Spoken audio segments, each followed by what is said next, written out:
there was this huge hope somehow, maybe then a change is coming super fast. Even when we had these huge strikes with hundreds of thousands of people in different cities, the politics didn't change. What are you going to do if they don't respond? Much of the movement, I think, had and still has maybe a theory of change that basically says if we go out and raise awareness, if we spread the word about the science, then people will change their habits and governments will act.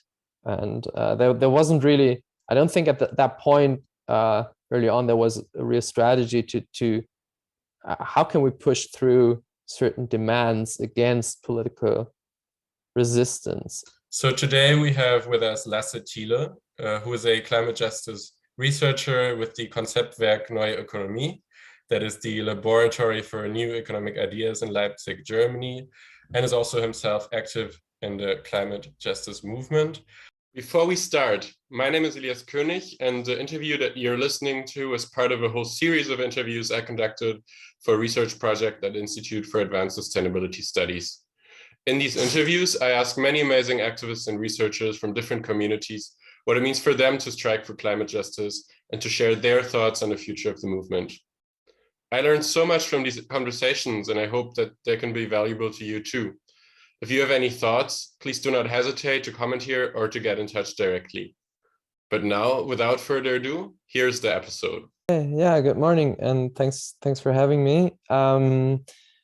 With Konzeptwerk, I'm working on policies for social and economic transformation for towards climate justice in general, and also building coalitions. So it's not just research; it's also sort of trying to create political networks. And at this very moment,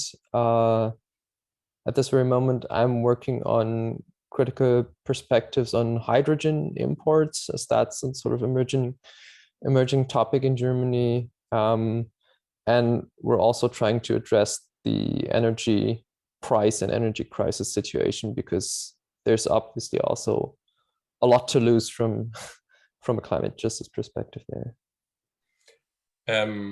Cool. And just out of curiosity, how did you start engaging with these topics? Did you have any first climate activism experience, or how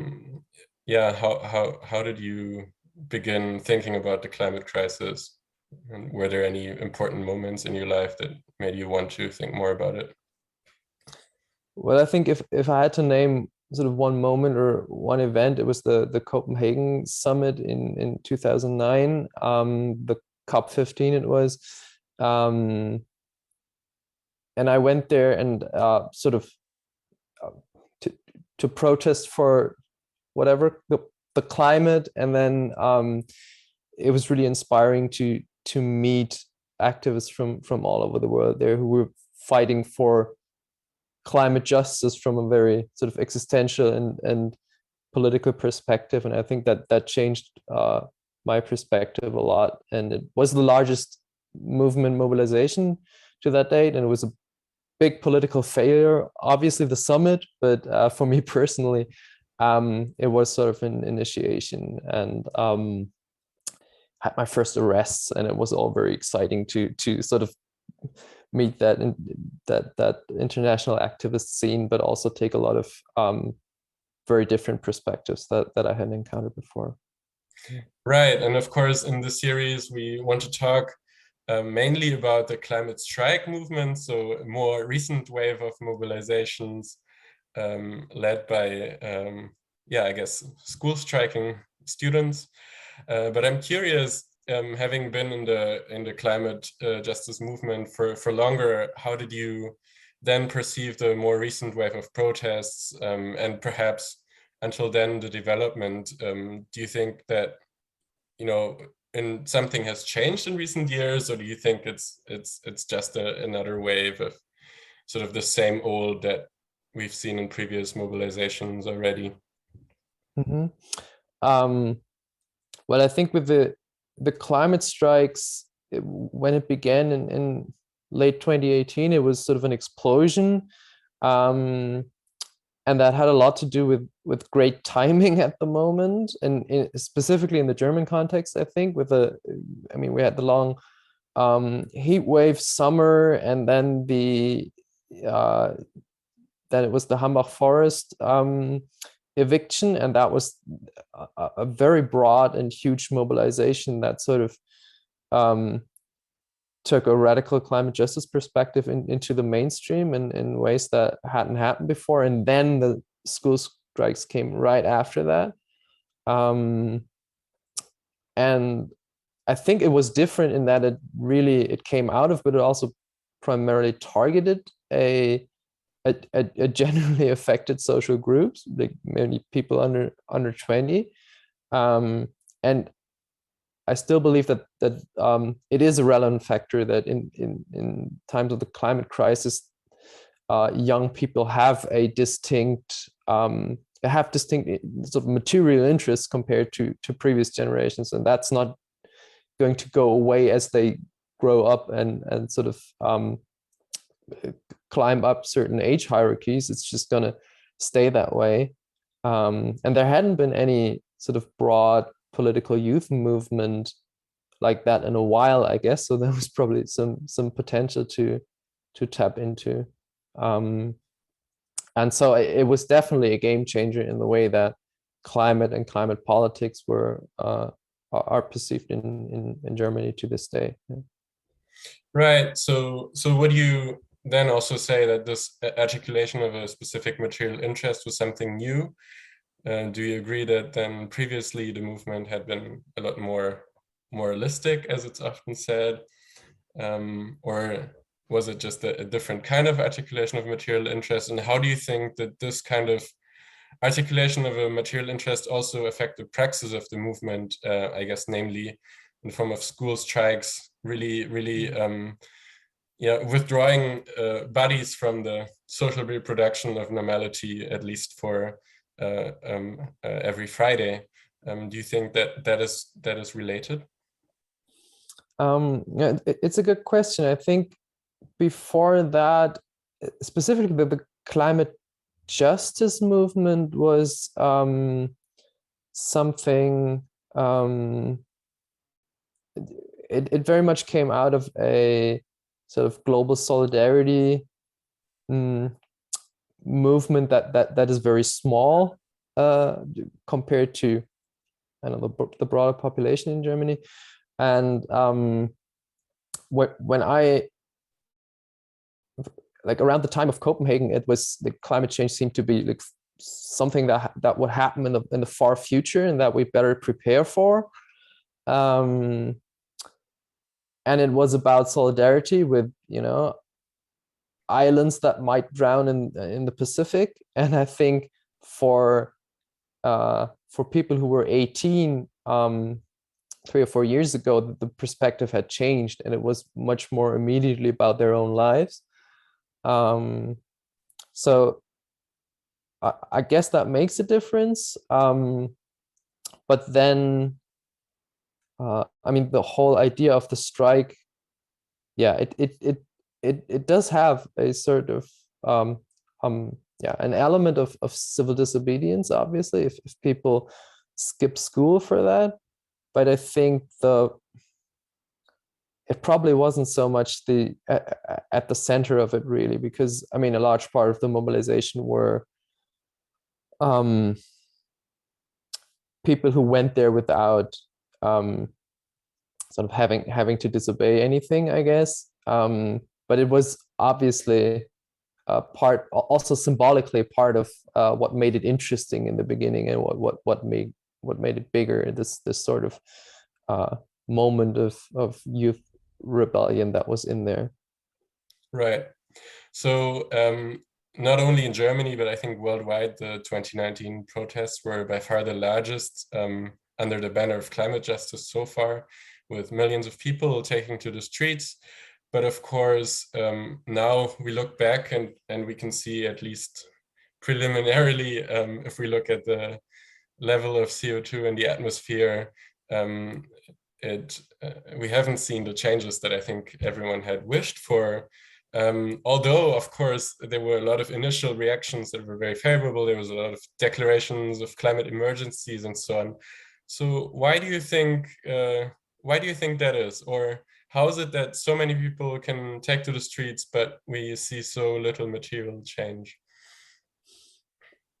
That's a good question. I mean, it does have a lot to do with structural, the structural circumstances, of course. I mean, first of all, there's of course always a time lag in terms of when climate policy decisions are taken and when they materialize in terms of emission reductions. But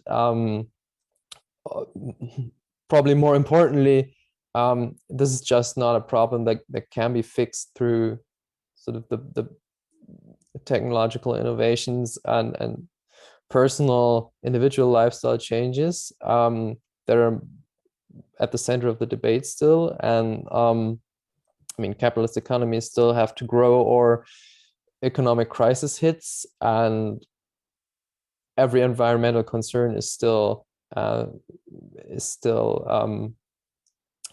must be made to conform to that imperative, or and yeah. Also, I think the factual hegemony of fossil capital is still pretty strong, and there's few people in the global north who really seem to be willing to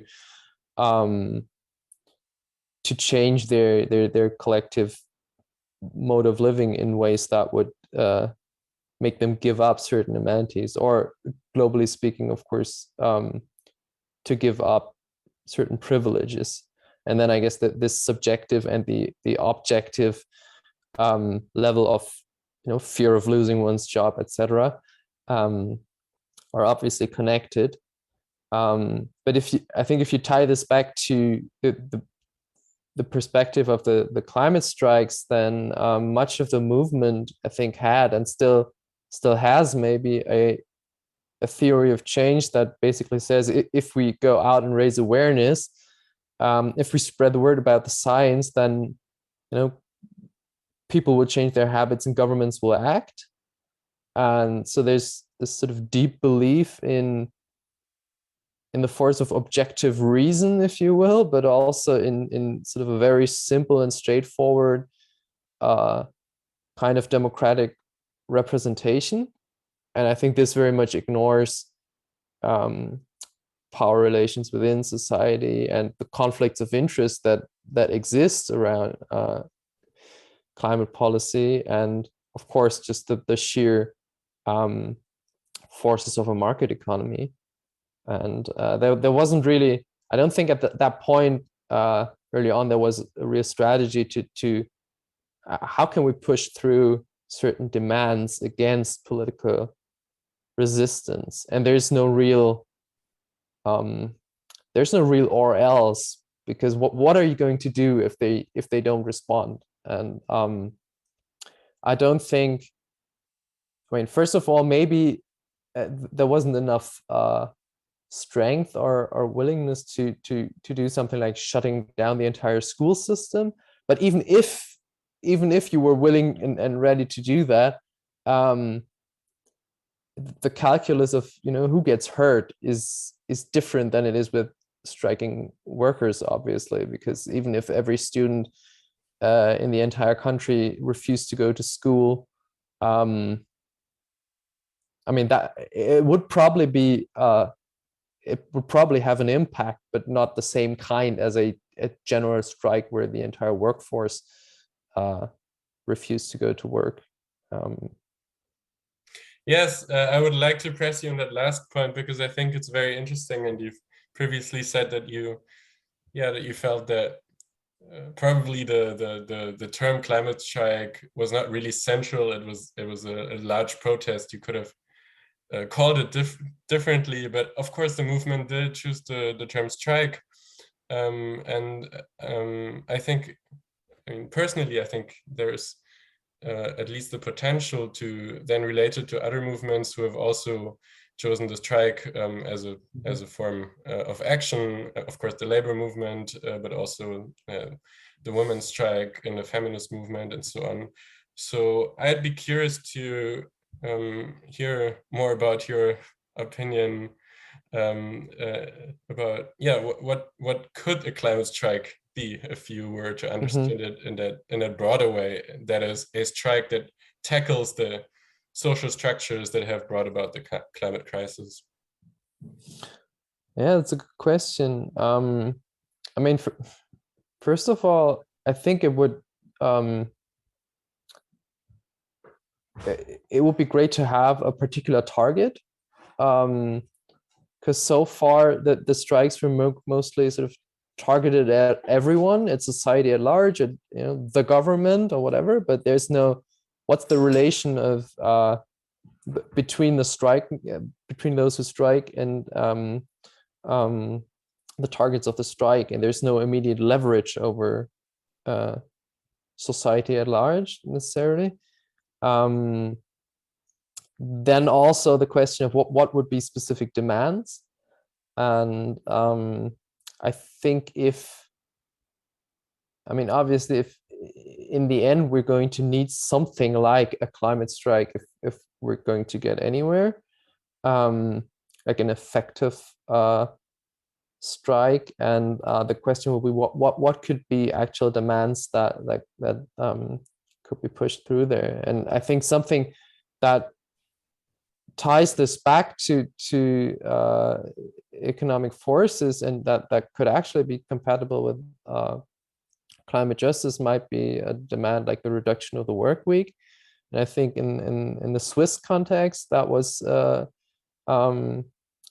there were climate strike coalitions that put this at the center, which I found very, very promising and very smart, because it was sort of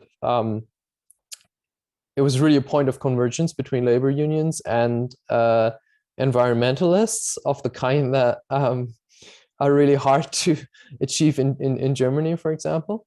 But here it seems we're very far from a consensus even on that demand, especially with many of the labor unions, and we're probably even further from anything like a mass willingness to strike for this.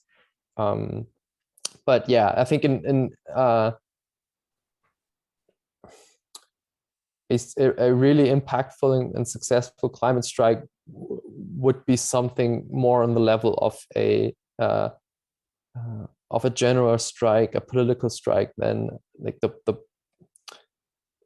basic economic strike, because specifically with students, there's not so much classic economic leverage that they can exert.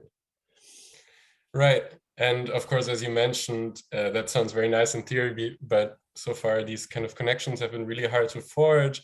And as we saw in 2019, there was, in the German context especially, the unions were very hesitant to really go all in with a strike call or something like that, but also other kind of progressive social movements seemed kind of hesitant to join in. The climate strike movement was often seen as a very sort of urban elitist constituency.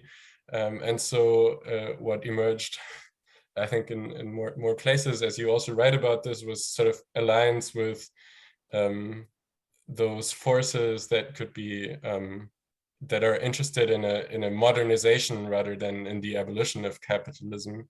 So yeah, perhaps you can say a bit more about how the movement was absorbed into these projects of ecological modernization in the past few years.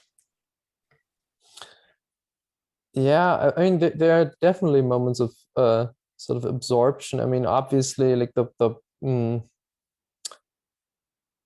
Green Party is still the political base for much of the broader climate movement, and the for future groups that have sprung up in the last few years, and they're so that the common sense basis of them is basically an ecological modernization program, which is obviously a lot easier to pursue and push through than something more transformative, specifically in the German context, and specifically because it holds the promise of sort of defending Germany's position as a major export economy, and the idea of turning that green, becoming sort of the green export world champion. But I think it also, the absorption,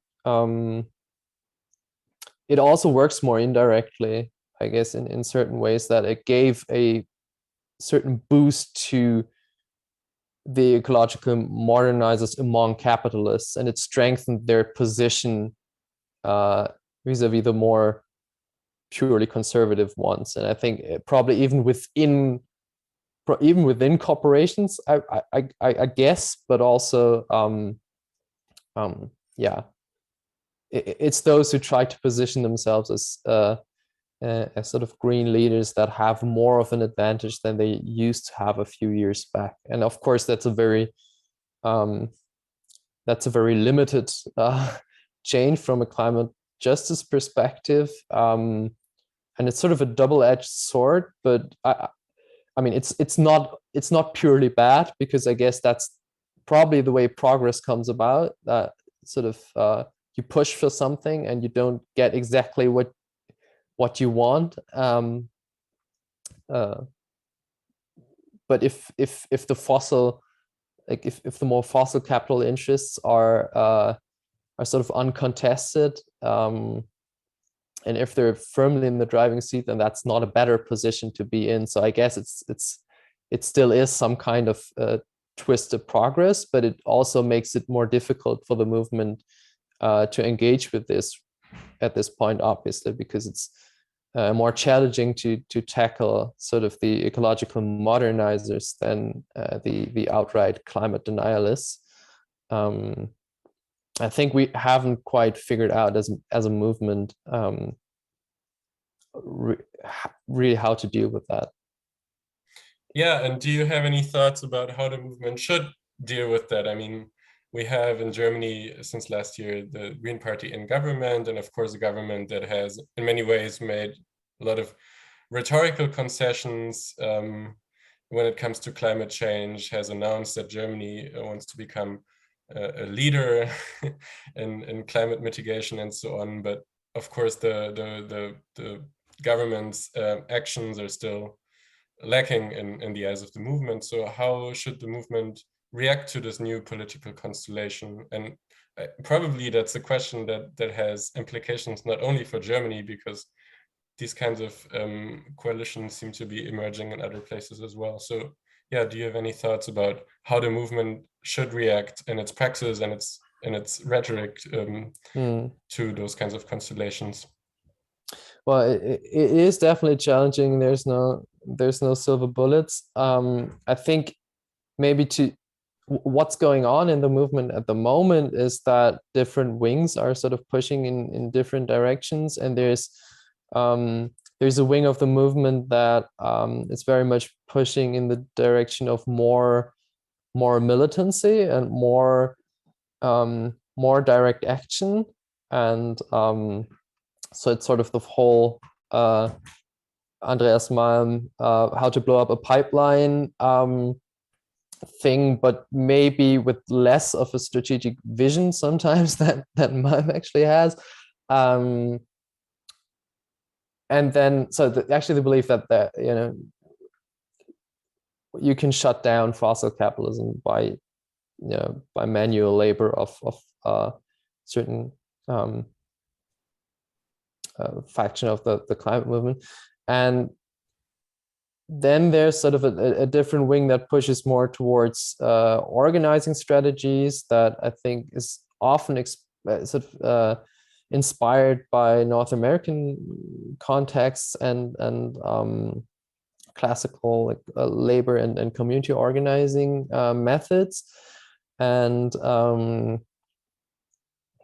tries to build more class-based alliances for climate justice. And I personally feel that both of these wings certainly have a point, and sort of the more militant one is the one that refuses this ecological modernization narrative sort of very, very resolutely, and I think that is important that this happens. But I can see how you can overcome or win against fossil capital just through basically physical confrontation on the part of a few sort of avant-gardist groups, obviously. And then the organizing wing, I think, sometimes overestimates the kinds of alliances that you can build right now in terms of actually pushing for deep transformative climate justice politics, because a lot of it seems still very much coupled to these just transition narratives of, you can save every single industrial job in Germany if you have this kind of worker-led transition. So it's sometimes it's not so far from liberal ideas of green growth, just under different political circumstances, but still it relies a lot on green technology to basically save the day. And I think the interesting question is, can you navigate a way between those poles that can actually take us forward? And I think that might also involve that both things are happening, and that both of these wings are trying to progress and be maybe a corrective of each other's shortcomings. I don't know. It ideally that might happen, and then maybe you can find a way between that sort of hopelessly isolated internationalism that is always right but never seems to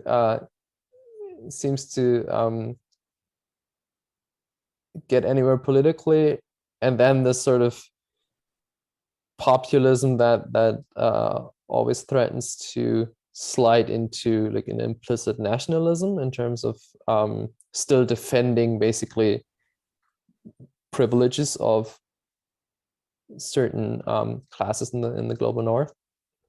But I think there are some promising signs. For example, that there's so much organizing going on now, also with support from the climate movement, organizing of care workers, of healthcare workers, for example, which is, I think it's a really important shift in focus from, for years and years, it was always about industrial workers, and it was always about the miners and the car workers, et cetera, and now it's suddenly about, it becomes more about people whose jobs we definitely want to keep and save and expand, etc. So there's some signs of progress, but it's still really difficult to navigate, because we're objectively in an impossible situation, like, in terms of pushing for climate justice from a very prosperous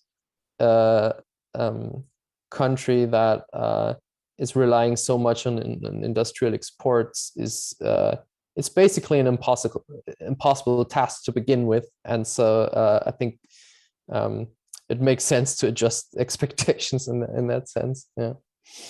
Thanks so much. I think these would have almost been really good closing words, but I just want to ask one last question. That is, given these different strategic visions that these different wings are putting forth, do you think there's any room for the climate strike as a tactic to play a further role, or do you think the movement should, also develop a wholly new kind of strategic outlook and use completely different tactics in the future? Well, I think there's probably a diminishing role for the kind of routine climate strike mobilization, the sort of quarterly or biannual, let's all turn out for the climate ones with no specific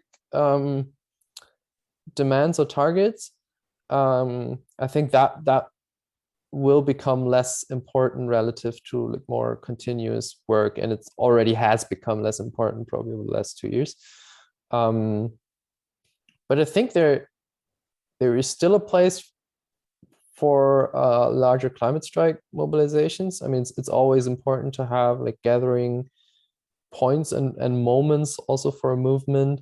But also, if as I said before, if there's a way to boil it down to very specific demands at a very that can be won at a very particular point in time, and then mobilize around those and have a clear target that is being addressed, then that might still be a really important part of the toolbox. And I still believe that, as I said before, if we're really actually to win ever, then we're going to need something like a serious climate strike. So I think to just give up on the idea would, it's at the same time be sort of a defeatist move that I would not want to make. Great. These are equally great closing words. Thank you so much, Lasse, for taking the time. It's been a really interesting conversation. And thank you for listening. I hope you enjoyed the interview. Feel free to check out the other episodes as well. And I hope you have a great day wherever you are.